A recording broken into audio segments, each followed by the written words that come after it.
మహిళా దినోత్సవ సభలో రేవంత్ చెప్పినవన్నీ అబద్ధాలే. హరీష్ రావు మహిళా దినోత్సవ వేడుకల్లో సీఎం రేవంత్ రెడ్డి చెప్పినవన్నీ అబద్ధాలేనని బీఆర్ఎస్ అగ్రనేత హరీష్ రావు ధ్వజమెత్తారు.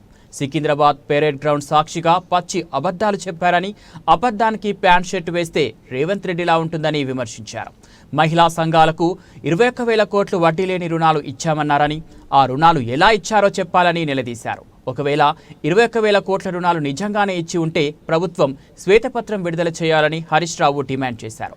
ముఖ్యమంత్రికి తోడు డిప్యూటీ సీఎం మల్లు భట్టి విక్రమార్క కూడా గోబెల్స్ ప్రచారంలో ఆరితేరారని విమర్శించారు. కేసీఆర్ ఇచ్చిందే ఇస్తూ 21,000 వడ్డీ లేని రుణం అని ప్రచారం చేస్తున్నారని మండిపడ్డారు.